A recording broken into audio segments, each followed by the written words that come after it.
Welcome to Career Hustle. I'm Sarika Danjal, and I'm on a mission to help young adults step confidently into the world of work with clarity, skills, and behaviours they need to thrive. Each episode, I talk to guests from different industries, break down real workplace topics, and share practical guidance on skills, careers, and what it means to step into the world of work with confidence. Career Hustle is here to help you understand yourself, explore your options, and build a future that feels right for you. Welcome back to Career Hustle. Today's episode is one I wish every young person could hear the moment they start earning money. I've brought in someone who has over 20 years' experience helping people understand their money and build financial confidence. Emil McKenzie is a highly respected financial planner and a board director at the British Chamber of Commerce in Dubai. He's known for breaking down complex financial topics in a way that actually makes sense. What I love about Emil is that he's passionate about financial education, especially for young people who are just starting to earn their own money. So today, we're breaking down everything you need to know about money in simple, practical language. So welcome, Emil. Before we kind of get into the detail of talking into finance, I do want to touch upon kind of a big move that you did, a couple of years ago. So you moved from the UK to Dubai, and, it's such a big decision for you and your family that must have been, quite daunting for you. How did you feel about it? So we've been in Dubai now since August 2023. So coming up to almost 3 years that we've been in the region. And looking back, it was probably the biggest, scariest thing that not just I, but the family have done kind of collectively. And the reason that I say that is for any expat that has spent any period of time abroad, for all of us, you're moving away from what you know and what you're comfortable with. I think nature, it's really, really easy to kind of get in your comfort zone. And it's quite difficult to remove yourself from that and go into the great unknown. And that is what kind of moving abroad is about. You're moving away from friends, your closest friends, your family, everything that you know, really. And you don't know what it's going to look like at the other side. It's a really, really big, really, really kind of daunting and scary thing to do. But I'm a firm believer that growth happens when you take yourself out of your comfort zone. And I think that was the most attractive thing about kind of moving abroad. But if I look back over the last 3 years, fundamentally, I'm really proud of what we've done. And I think this is a kind of lesson in life, which is, I kind of, in conversations that I've had with people before, you talk about decisions, whether something's a good or a bad decision. Moving abroad has taught me that life isn't actually about good and bad decisions. It's about what happens when you make a decision. And you only really know whether something is good or bad after you've kind of made the decision. And then it's then about how you react to that and how you're going to take that on board. So yeah, for us, it's been an absolute roller coaster. The first 6 months, we didn't know what was happening. Lots of life admin to organise, getting settled in work, meeting new people, in work and outside of work, just getting used to a different environment. But if I look back and, the things that we've achieved over that time, so, I've got a whole new work network out here developed through, I work with the chambers and kind of other networks. I've got a whole new friendship group out here. So a whole group of people who we've not met before, never known about before, from all different parts of the world. And this is now a second home. So UK will always be our first home, but this is now a second home for us. So I think for anyone thinking about making that move abroad or considering it, I would absolutely endorse it and recommend it and consider it. But I would also say, look, it's probably going to be one of the most difficult things you're ever going to do in your life, and be ready for that challenge, I would say. Oh, amazing. And you don't almost get a blueprint of when you move to a certain country, these are things. It's like, once you made the decision, where do you start? Where do you even, go with it? Because there's probably so many things to do in terms of, the financial system's totally different. Like you say, networking, you've got unless you have, people there or family there, actually, it's like you're starting from zero. So it's almost like, I suppose you're starting again. Absolutely. And, touching on the kind of financial element of it, what you don't realise when you move abroad is how much money you spend in that first 6 months and 12 months. And it's just just various things. So in Dubai, it's becoming a bit more relaxed, but in Dubai and in the UAE in particular, it's quite common to have to pay a year's rent up front. So, that's quite a significant outlay. And the property rental prices here are similar to London, for example. So when you're used to living in Yorkshire and kind of seeing the difference in price, that's quite a big kind of outlay. But just generally being here, it's one of the major kind of international hubs. So it is a place that's really, really easy to kind of spend a lot of money. And what you do find is, people who move here and are really, really disciplined, actually, yeah, you can enjoy yourself and do lots of nice things with your family. But also as well, as everyone knows, you do have the ability as well to save a lot of money simply because you're not paying kind of tax. And that's one of the main benefits of being here. But fundamentally, you have to be disciplined about what you do when you move here, because it's very easy to get seduced by the lifestyle, the sunshine, every weekend going out, having brunches and staying in hotels. But the reality is you'll run out of money very, very quickly if you do kind of go into it with that attitude. Yeah, definitely. I think I'd struggle. It would almost be like, when is it my brain would realise it's not a holiday and actually this is life? So I'm just, it takes about 2 or 3 months when you realise, actually, this is just life, and it's not just a permanent holiday. But it does take a little bit of time to kind of get over that. But thankfully, we're now in the period where we've grown accustomed to the fact that this is just normal life, and we do have to lead it like a normal life. It just so happens that the beach is half an hour away, or a nice hotel stays half an hour away. Doesn't mean that we should always be doing that every single weekend. Yeah, definitely. No, that's really good to know. And like you say, you're in a positive place. It's taken you, a while to get settled in, but I think like, so you don't get that blueprint and doing the research around little things like, where would people find out that actually the rents you would have to pay that up 12 months in advance, and these little things are what probably ends up catching you out, especially kind of in the financial area. So it's good to kind of let people know about that if they're kind of considering moving abroad. So if we, I suppose, look at the bigger picture, when we've worked together in the UK, financial education, I think we were both quite passionate about that. And that's where kind of our, I suppose, relationship and connection started, in terms of that's something that we were quite passionate about. We've done a lot with the younger children within the UK. Why is it that you feel that financial education is so important for young people, kind of especially those that maybe, starting their first job at that particular point in their career? Why do you think it's kind of quite important for young people to be aware? Yeah, I mean, it sounds like a cliche, and I know, people have raised this many a time, but you don't really get a high level of kind of financial knowledge or education through school. And, as you know, my wife's a teacher. She works in the education system. And don't get me wrong, teachers have more than enough to worry about in terms of kind of education, to then put something on them that they also have to worry about. So, teaching kids about things like tax, money management, financial management. So, kudos to the teachers out there. It's certainly not their fault that doesn't happen. It's just not really part of the curriculum. So for me, and we've spoken about this many times, I think the reason why it is so important is, for the next generation who are entering employment or will be entering employment, they're going into a world that is way more competitive than it's ever been, way more difficult than it's ever been.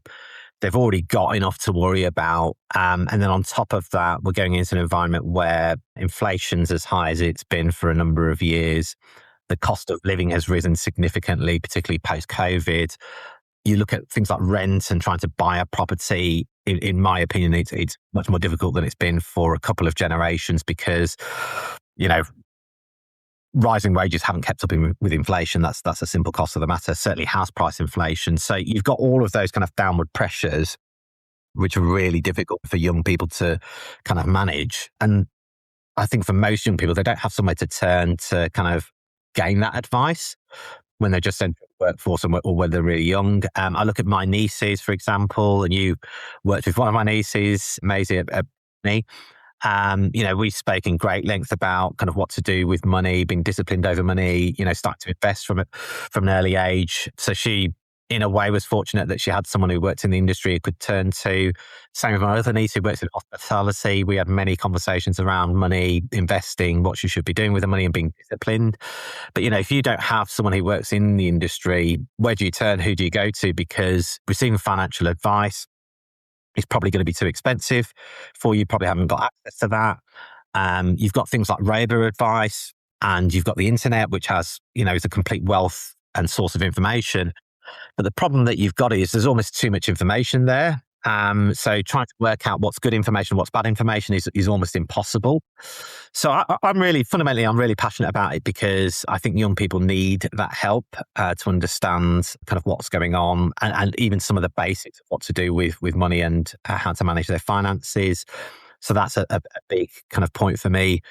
And I generally think as a whole, if I was kind of their age, entering into kind of work and just starting to kind of earn money, I would want a mentor. I would want a financial educator who I could kind of turn to. So yeah, I started off with my nieces, kind of helping kind of coach and educate them, but also through the summer school that we had at Progeny.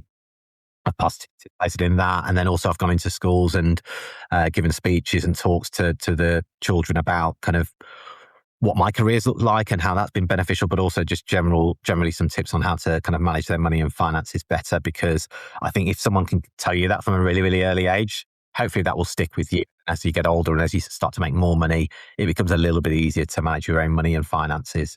Yeah, definitely. I agree. And, I cast my mind back many years ago when I got my first kind of wage slip, and all it is see the money in the bank, but the money in the bank isn't probably what you're expecting, because when you get your wage slip, there's all these deductions, and all of a sudden, like my first salary many years ago was like £15,000, but I got a tiny portion of that 15,000 because you have tax, national insurance, pension contributions, and then you get this tiny little amount at the end of the month, and you think, well, I thought it was going to be more than that, so it's quite a shock, for some people if you don't know.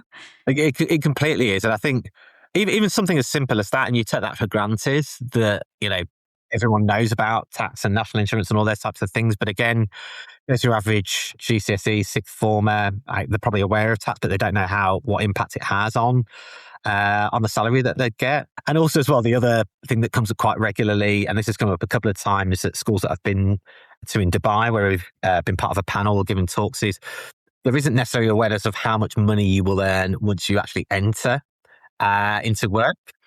And again, it's not their fault at all. But again, you kind of get these wild kind of estimates of what you will actually earn once you first get a job. And it tends to be a lot of the kind of younger generation tend to think it or feel that it's going to be a lot higher than it actually is. But the reality of the situation, as you or I know, when you first enter the workforce, even if you've got qualifications coming out of your eyeballs, or you've got relatively good experience for your age, it takes a bit of time to get to the level of income that you really, really want, and it takes a bit of time to kind of work your way up the ladder to a certain extent as well. But certainly once you first leave university or first leave college or whatever, it's very, very rare that many people, the type of money that they really want to earn at such a young age, it does take a bit of time to kind of get there as well. But yeah, so you've got that plus the added pressure of tax and national insurance and pension contributions. Yeah, the reality of the situation is that people end up with a lot less than they probably expected when they were doing their A-levels and their degrees and things like that. Exactly. And I think that's what makes a difference in terms of that career planning is you can almost go from job to job where you're just earning to kind of, supplement your lifestyle or, pay your bills. But then when you start to think about it as a career, there's a bit more planning, a bit more focused involved. You're more strategic. So when you start off at a lower salary, you'll then say, right, actually, for my next job, this is the type of role I want to do. These are the skills I'm good at. And this is kind of the salary I'm aiming for. And it's kind of when you, I suppose, plan those stepping stones out that it becomes a little bit more beneficial. It becomes more enjoyable. It's a more structured career than kind of just hopping from kind of job to job, where potentially you might even be kind of taking something that's, a sideways move or something that is lower in level in terms of competency because you've not kind of planned it as effectively, I guess. Yeah. So just kind of looking at, you mentioned kind of tax. As you mentioned, there's a lot of deductions, but in terms of tax specifically, what are the kind of taxes that an individual needs to look out for on their first wage slip? Yeah, so, I mean, we mentioned about income tax and national insurance. And again, you think about when you're first working, the impact of tax is not quite as significant as it tends to be as you kind of, again, work your way up the ladder and start to earn more money and start to see even more tax deducted. And part of the reason for that is, when you're first working, you do have something called a personal allowance. which is the amount of income that you can kind of earn before any taxes is deducted. So you do have a bit of leeway there, but then you've got the kind of various income tax rates starting at 20%, then 40%, and then 45%, depending on how much income that you earn. And that's kind of graduated. So when you see in the press, people talk about paying tax at 45%, that's not across all of your income. That's on a portion of your income above a certain level. So yeah, you need to be kind of mindful of those and how those work. What I tend to do with my clients is, and again, it's a really, really simple thing, but a lot of people don't use it. If you go online, there are income tax calculators that will help you work out what your net income would be.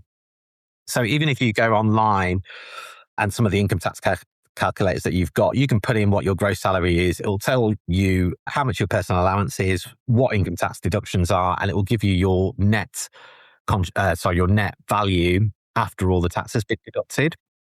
So that's something I would recommend. And even for maybe some of the younger people listening to this podcast, I would say, look, just put some numbers in there just to give you an idea, right? If I was earning £50,000 a year, this is the net monthly income I would have after income tax has been deducted, pension contributions have been deducted. So again, people may or may not be aware, but something called auto enrollment was brought in 2012, which made it compulsory for all employers to make a minimum contribution on behalf of all of their employees, as long as they earn a certain amount of money. So again, it will make the income tax calculator will take that into account. And then national insurance contributions, again, national insurance contributions fundamentally are there so that you're contributing towards kind of public service and also things like the state pension, for example. The income tax calculator will also do that deduction for you as well. So those are the main things that you have to worry about. Income tax at the various rates. So could be 0, could be 20%, 40%, 45%.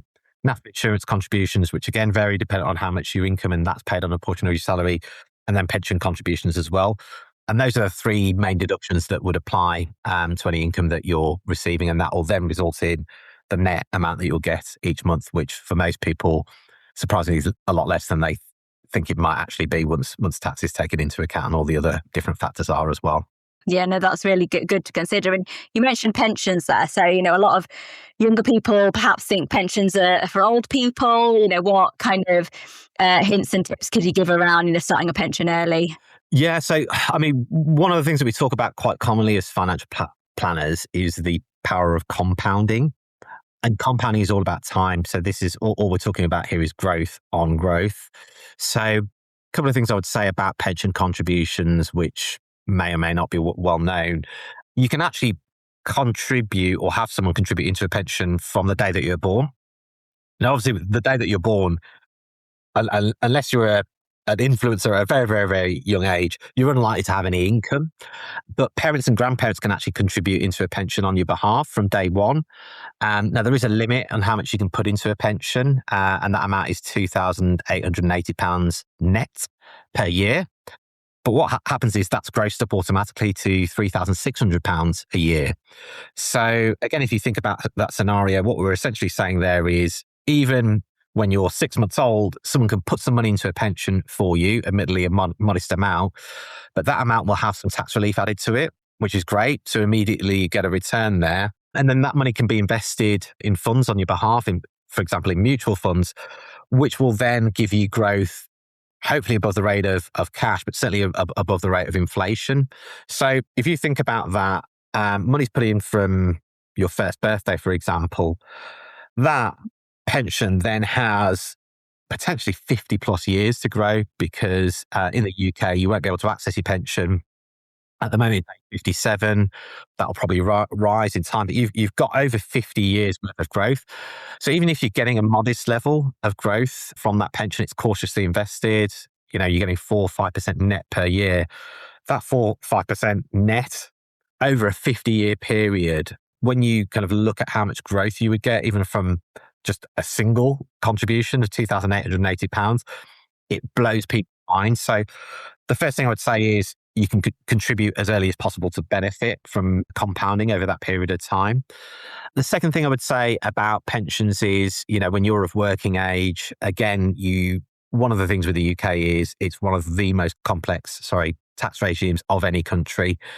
there are, well over 100 different things that apply in the UK. So, it is complex, and one of the things that we moan about being UK taxpayers is that you pay income tax, you might have capital gains tax, you've got national insurance, you've got stamp duty, you've got all the different taxes that apply. But actually, one of the few benefits you get as a UK taxpayer is the fact that you can get tax relief on your pension contributions. So again, if you're a basic rate taxpayer, then potentially you're getting 20% tax relief on anything paid into a pension personally. If you're a higher rate taxpayer, then you potentially got up to 40% tax relief once you claim back the full amount through self-assessment. So that in itself is hugely powerful in terms of what you can get back as a return from your pension, just in terms of tax relief. You then have a look at where you can invest your pension. And the easiest way of thinking about that is on a risk scale. You can do anything from a no risk pension fund that invested pretty much purely in cash or in government bonds, for example. I kind of say no risk. I mean, it's very, very low risk. And then you go right up the scale of investment risk to things that are much more adventurous, that are a lot more volatile in the short term. So go up and more in the short term, but over the long term, potentially give a much better return. So for a lot of our clients, for example, they will have exposure to equities, which is the stock market. And then through the stock market, you can invest in particular geographies. So America, you've got the S&P 500, UK, you've got the FTSE 1, for example. But even within those indices, you have certain funds that focus on particular sectors. And when we talk about shares or equities, for example, sometimes people think, right, it's a share, it's really, really risky. But actually, you're almost missing a point in that, there are certain sectors that are more volatile than others and more cyclical than others, for example. So, and the best example I always give is pharmaceutical companies, for example. It doesn't matter whether there's a war. It doesn't matter whether economies are doing well. If you're ill, you still need a paracetamol. So you think about pharmaceutical companies, they tend to be a lot more defensive. They don't tend to be as cyclical. They don't tend to be as tied to what's happening in the economy. Share price doesn't tend to be as volatile as, the big tech stocks that are reliant on me and you buying an Apple iPhone 17, 18 or whatever it might be. So even within the stock market, if you look at investment managers, they do have the ability to manage what we call kind of downside risk. So that's the risk of the portfolio go down, and also manage returns by diversifying portfolios, making sure that you have exposure to not just one particular sector, a range of different sectors, so that come rain or shine, yes, things will always go up and down, but over the long term, you can get a return. So yeah, in summary, those kind of two things we kind of say benefit from compounding and a long investment horizon. Pensions are very much designed for the long term. In essence, it doesn't necessarily matter what happens in the next 5 years if you're not going to retire for another 30, 40 years, but also benefit from the fact that you get tax relief on the money that you put into the pension in the first instance. So tax relief plus compounding of growth over a long window, can result in pretty sizable pension funds, as you and I have seen over the years. I'm never surprised at the values that I see from some pensions, but that's because someone's been putting in money for such a long period of time and benefiting from those two things. Yeah, definitely. No, I agree. And you're right about the whole time thing, because if you, as you said, you get grandparents or parents to start putting some money in, and then you can make it a conscious effort to say, once I'm earning, I'm adding to it as well, then, that time horizon you've got is significant compared to, when I used to be back in the day advisor, you'd see people kind of thinking about, I better set up a pension. And it's like 25, 30, sometimes, 40, 45. And you're just almost like, well, you've kind of lost a lot of time. So yeah, that's really good advice. I wanted to suppose touch on like something that you said right at the start about, you, your niece, so, Maisie, we used to work together. She was very fortunate, the fact that you were able to kind of give her that advice and guide her. What kind of advice would you give to somebody? You've got the road slip, you've had the money now in the bank. If it's your first job, it's quite tempting, I suppose, as a young individual. I know I was that, it's money, I'll spend it, because you don't potentially maybe have to pay bills and what have you because you're living at home. It's a bit more relaxed. What, I suppose, as that financial mentor, what are maybe sort of 3 things you could kind of say, but actually, these are the things you need to consider with that first wage slip? I think it's really difficult when you're first kind of earning money to be disciplined enough to save and invest. And I read an article the other day that said, the cost of fun has risen exponentially. And what did they mean by that statement? They were basically saying, things like going to the cinema or getting a Five Guys burger and fries, again, compared to how much money you earn, things like that are so much more expensive relative to how much people are earning than they were a generation ago. So even for our generation compared to my niece's generation, the cost of those things are immeasurably higher than they were when we were children. And that's why people find it really, really, really, really difficult. But I will say a few things. And a couple of these things, I kind of look back and think, right, actually, did I agree with these at the time when I was earning my first wage? Probably not. But the first one I would say is discipline. And it's so difficult. I mean, discipline is the one thing that humans find really, really difficult, whether it's finances, whether it's fitness, whether it's what we eat, what we put in our bodies. It's the thing that people find most difficult. But I would say, if you instill certain disciplines in yourself from an early age, what then happens is they turn into habits. And then once they turn into habits, they turn into things that you no longer have to think about. So I almost think with Maisie, for example, my niece who worked together, she's always been good with money because from day dot, she's always had a really, really good kind of mentality when it comes to work. But secondly, as well, she's always had a good mentality instead of saying, right, actually, I'm not going to spend every last penny that I've got. I'm going to try and put some of that money away for saving and investment. And because she's done that literally from the first day that she works, that's just second nature to her now.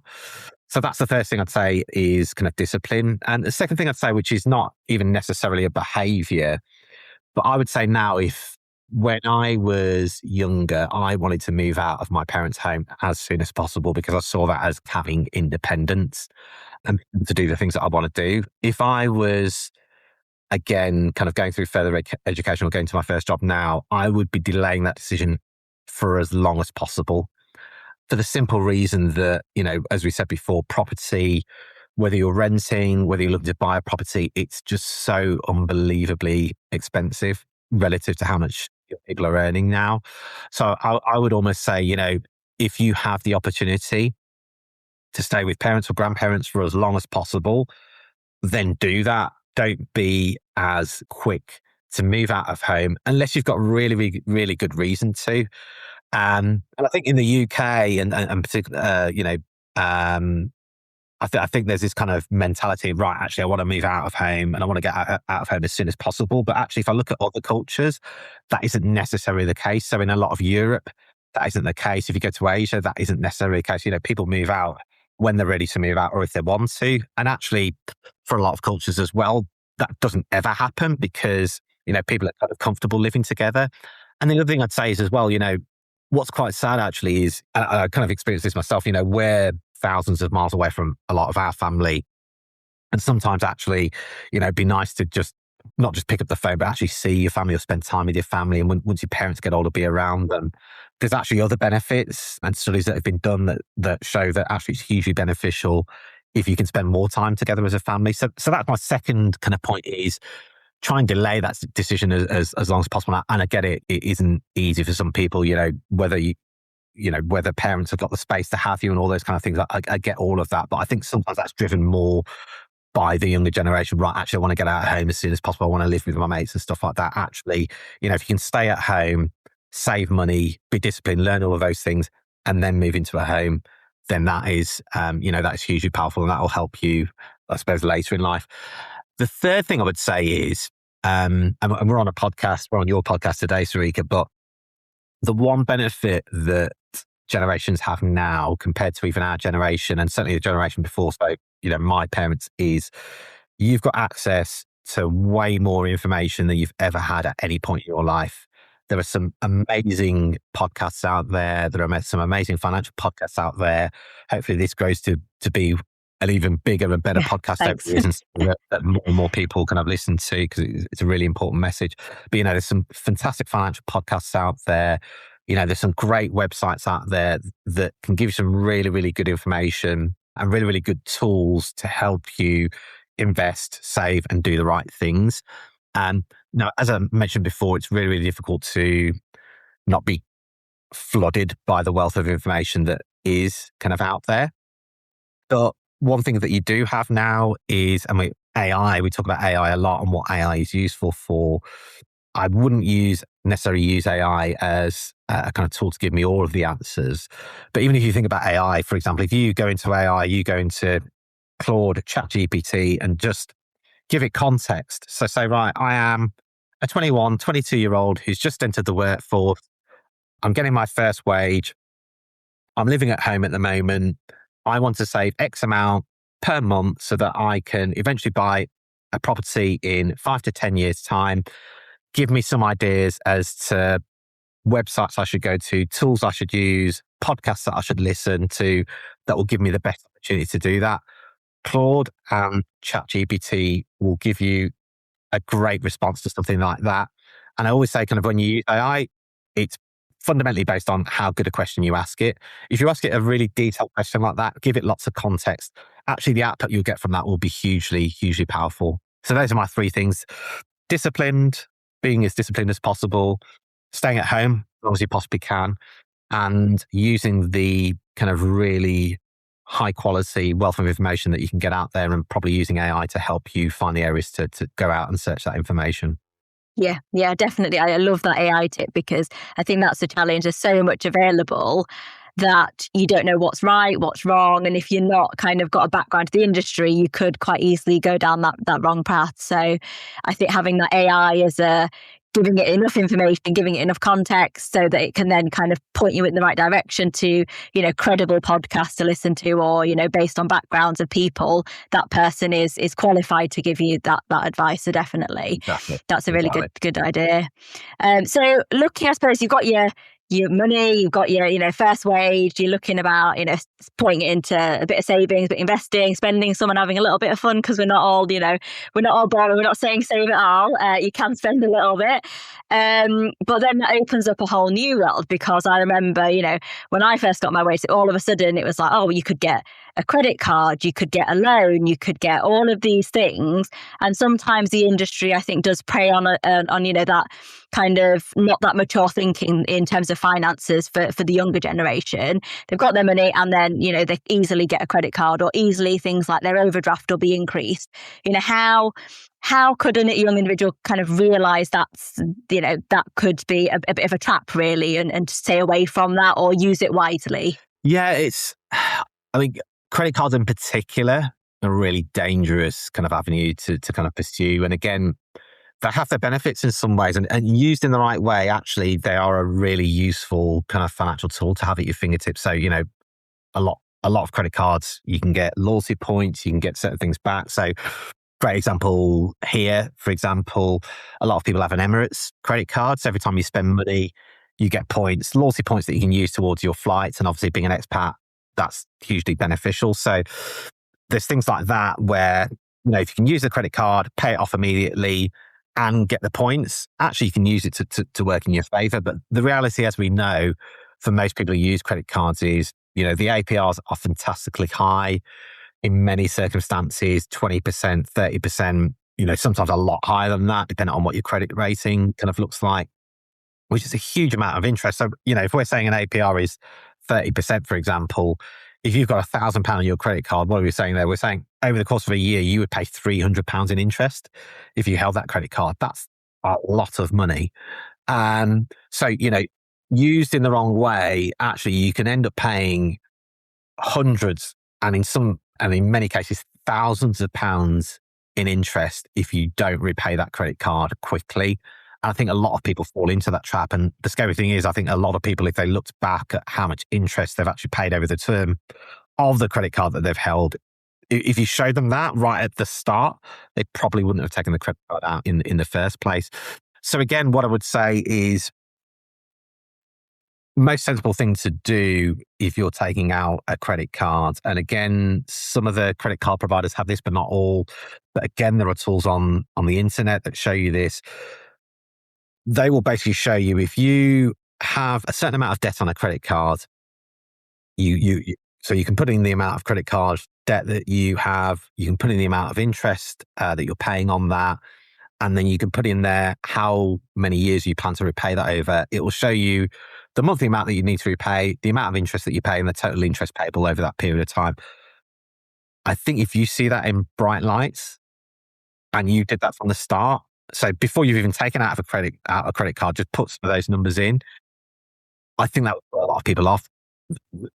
The biggest problem with credit cards and the biggest problem with debt, I would say, fundamentally, is people have no idea how much they end up paying in interest, and they have no idea how much they're actually paying on top of the actual capital that they've borrowed or put on a credit card.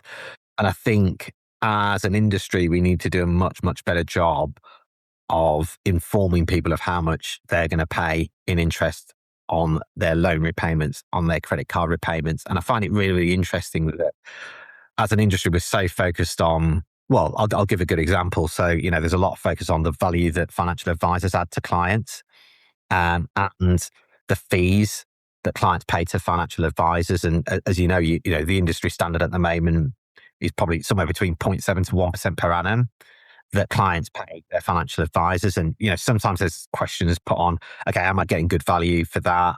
How much does the advisor get paid over the term? But you're almost missing a point in that actually good financial advisors, the amount of value that they add. There's been various studies done by some of the biggest investment insurance companies in the world, like Vanguard and Prudential. The value that the financial advisor adding is well in excess of that 0.7 or 1% per annum. So there's a lot of focus put on that, but then there's not much focus put on the amount of interest that people pay for loans or credit cards or whatever.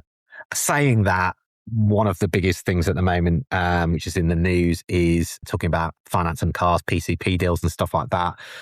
So there's starting to be a bit more traction about this, but I think it needs to be industry wide. So not just finance on cars, it should be loans in general, it should be credit cards in general. But yeah, that's one thing I would recommend. I'd say there's tools out there available where if you're thinking about taking out a credit card, you can plug in the details there, type in the interest rate that you're paying, type in how much you can afford to repay each month.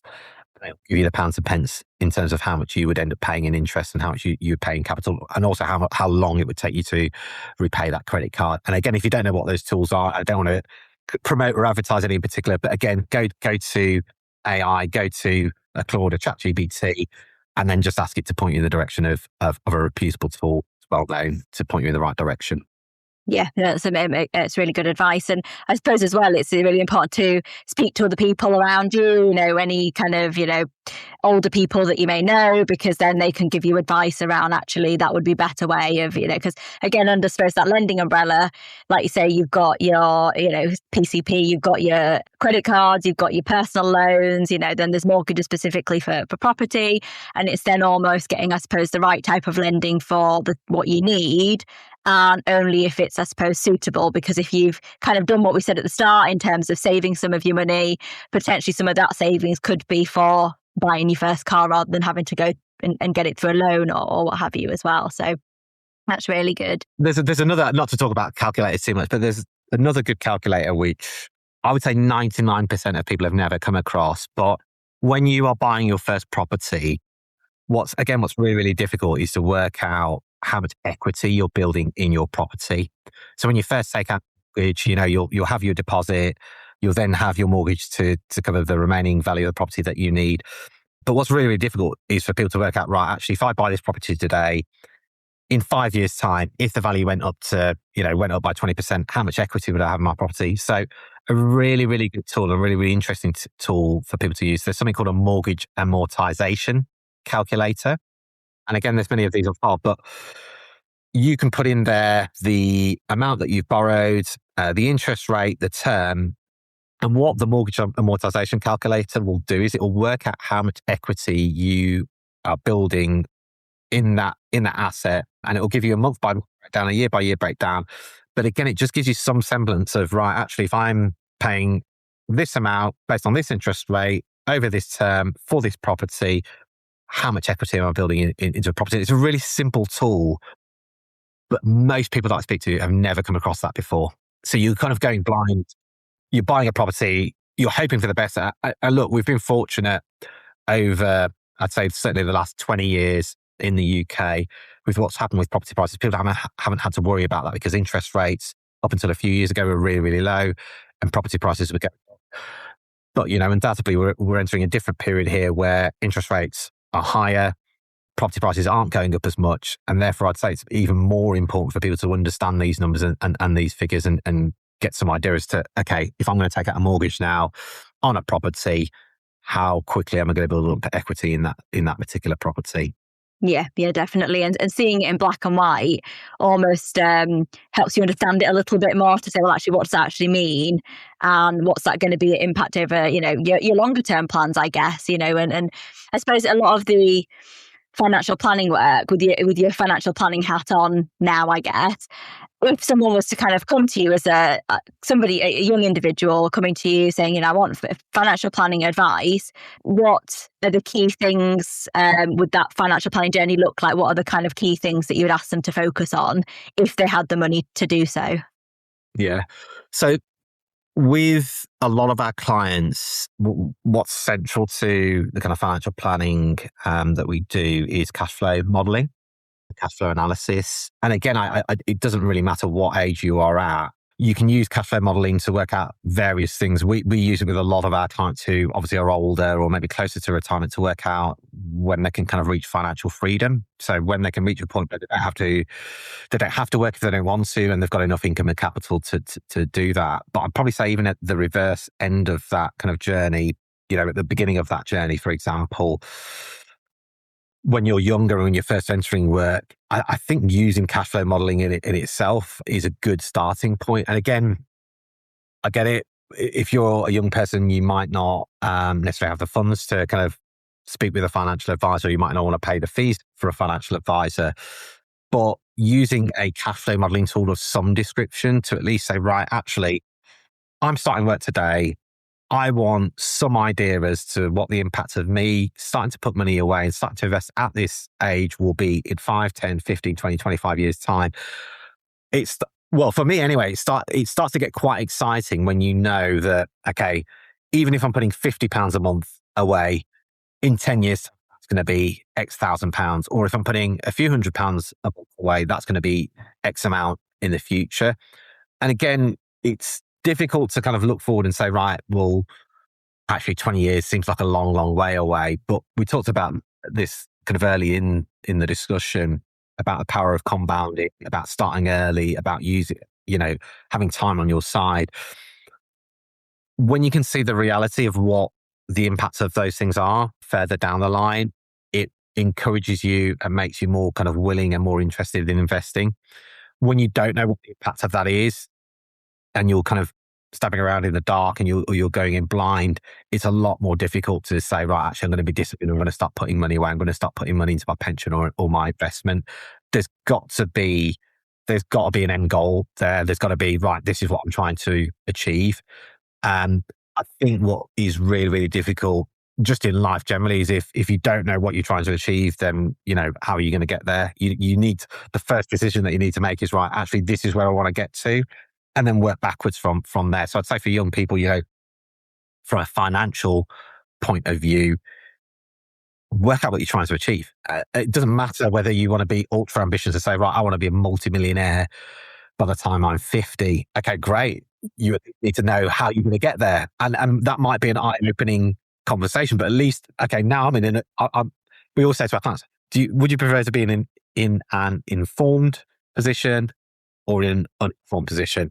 You might as well be in an informed position because at least you know how hard you're going to have to work and what you're going to have to do and what needs to happen for you to get there. So I'd say for all young people out there, work out what you want to achieve and where you want to get to financially, and then work backwards from there. And that might be eye-opening, but at least you then know. And cash flow modeling helps you do that, whether you go to an advisor to do that because you've got money to do that, or again, you go to one of the investment providers, one of the insurance providers' websites, or one of the other tools and use a more basic version of cash flow modeling just to give you some semblance of kind of what you need to put away, how much growth you need to get to whatever that number is a great starting point. Yeah, amazing. And I suppose that's it, isn't it? It almost gives you, if you've got a goal in mind, you almost get more and more motivated as you get closer to it. You can see, that pot of cash building up if you're aiming to, I don't know, save for a car or, save for a house. You almost like sometimes, pick up the pace and do extra things and spot opportunities that would help you to get to that goal, which you might not, it may have passed by or not have noticed if you suppose didn't have that as that focus. And I suppose that links into kind of, where they say doing those affirmations of where you want to be, what you want to do, or kind of links into that positive mindset, making sure that you're focused and motivated to get to that end goal. So no, that's really, really interesting.